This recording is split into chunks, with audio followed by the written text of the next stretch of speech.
خداوند کے زندہ پاک کلام میں احبار اس کا 8 باب ہارون اور اس کے بیٹوں کی مخصوصیت۔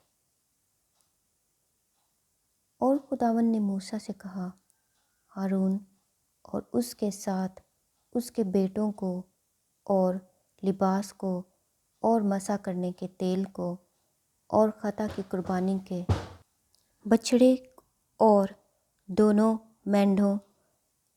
اور بے خمیری روٹیوں کی ٹوکری کو لے اور ساری جماعت کو خیمہ اجتماع کے دروازہ پر جمع کر۔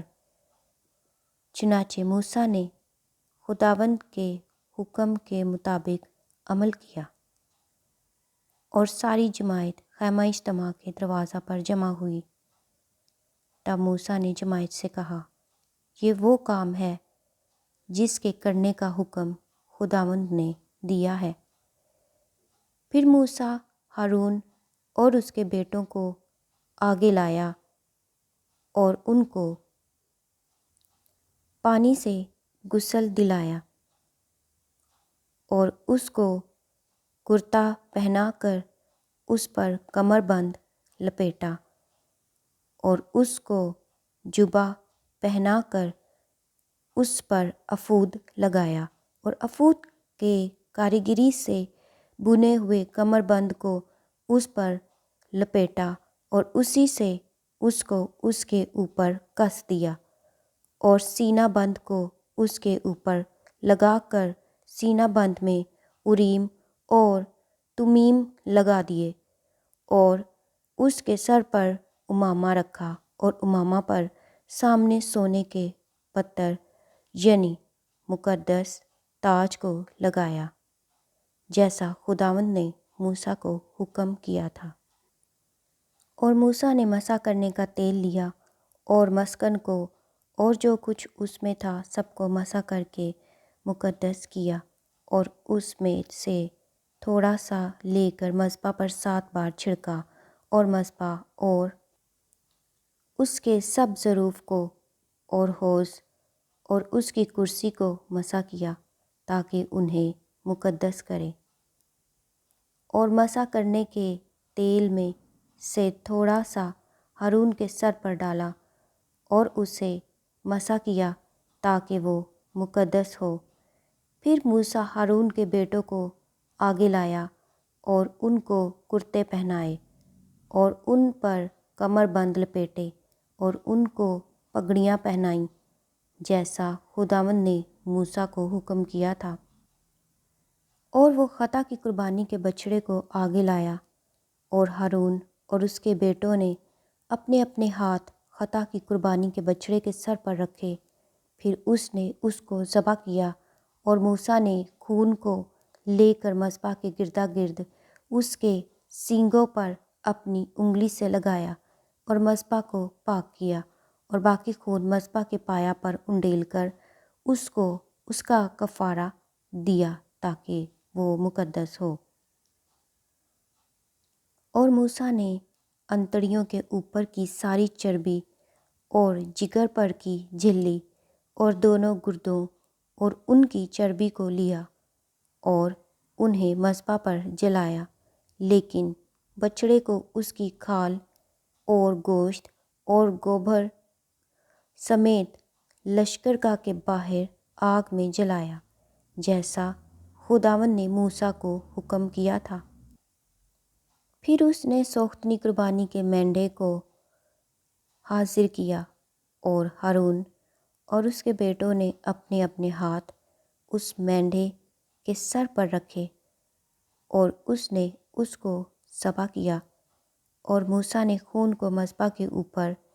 گردا گرد چھڑکا۔ پھر اس نے مینڈھے کے عضو کو کاٹ کر الگ کیا، اور موسیٰ نے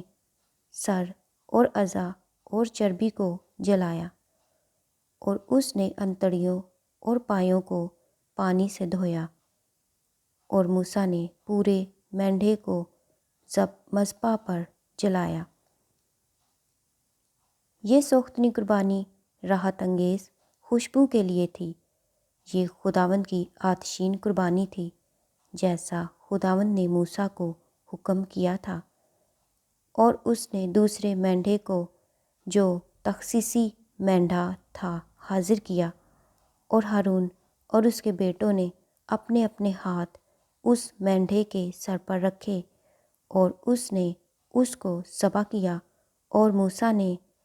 اس کا کچھ خون لے کر اسے ہارون کے دہنے کان کی لو پر اور دہنے ہاتھ کے انگوٹھے اور دہنے پاؤں کے انگوٹھے پر لگایا۔ پھر وہ ہارون کے بیٹوں کو آگے لایا اور اسی خون میں سے کچھ ان کے دہنے کان کی لو پر اور دہنے ہاتھ کے انگوٹھے اور دہنے پاؤں کے انگوٹھے پر لگایا، اور باقی خون کو اس نے مذبح کے اوپر گردا گرد چھڑکا، اور اس نے چربی اور موٹی دم اور انتڑیوں کے اوپر کی چربی اور جگر پر کی جھلی اور دونوں گردے اور ان کی چربی اور دہنی ران، ان سبھوں کو لیا، اور بے خمیری روٹیوں کی ٹوکری میں سے جو خداوند کے حضور رہتی تھی، بے خمیری روٹی کا ایک گردا اور تیل چپڑی ہوئی روٹی کا ایک گردا اور ایک چپاتی نکال کر انہیں چربی اور دہنی ران پر رکھا، اور ان سبھوں کو ہارون اور اس کے بیٹوں کے ہاتھوں پر رکھ کر ان کو ہلانے کی قربانی کے طور پر خداوند کے حضور ہلایا۔ پھر موسیٰ نے ان کو ان کے ہاتھوں سے لے لیا اور ان کو مذبح پر سوختنی قربانی کے اوپر جلایا۔ یہ راحت انگیز خوشبو کے لیے تخصیصی قربانی تھی، یہ خداوند کی آتشین قربانی تھی۔ پھر موسیٰ نے سینا کو لیا اور اس کو ہلانے کی قربانی کے طور پر خداوند کے حضور ہلایا۔ اس تخصیصی مینڈھے میں سے یہی موسیٰ کا حصہ تھا جیسا خداوند نے موسیٰ کو حکم کیا تھا۔ اور موسیٰ نے مسح کرنے کے تیل اور مذبح کے اوپر کے خون میں سے کچھ لے کر اسے ہارون اور اس کے لباس پر اور ساتھ ہی اس کے بیٹوں پر اور ان کے لباس پر چھڑکا، اور ہارون اور اس کے لباس کو اور اس کے بیٹوں کو اور ان کے لباس کو مقدس کیا۔ اور موسیٰ نے ہارون اور اس کے بیٹوں سے کہا کہ یہ گوشت خیمہ اجتماع کے دروازہ پر پکاؤ، اور اس کو وہیں اس روٹی کے ساتھ جو تخصیصی ٹوکری میں ہے کھاؤ، جیسا میں نے حکم کیا ہے کہ ہارون اور اس کے بیٹے اسے کھائیں۔ اور اس گوشت اور روٹی میں سے جو کچھ بچ رہے اسے آگ میں جلا دینا، اور جب تک تمہاری تخصیص کے ایام پورے نہ ہوں تب تک، یعنی 7 دن تک، تم خیمہ اجتماع کے دروازہ سے باہر نہ جانا، کیونکہ 7 دن تک وہ تمہاری تخصیص کرتا رہے گا۔ جیسا آج کیا گیا ہے ویسا ہی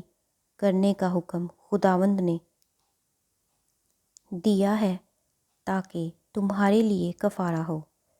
سو تم خیمہ اجتماع کے دروازہ پر 7 روز تک دن رات ٹھہرے رہنا اور خداوند کے حکم کو ماننا تاکہ تم مر نہ جاؤ، کیونکہ ایسا ہی حکم مجھ کو ملا ہے۔ پس ہارون اور اس کے بیٹوں نے سب کام خداوند کے حکم کے مطابق کیا جو اس نے موسیٰ کی معرفت دیا تھا۔ خداوند کے زندہ پاک کلام کے پڑھے اور سنے جانے پر خداوند کی خاص برکت ہو۔ خدا کا شکر ہو، آمین۔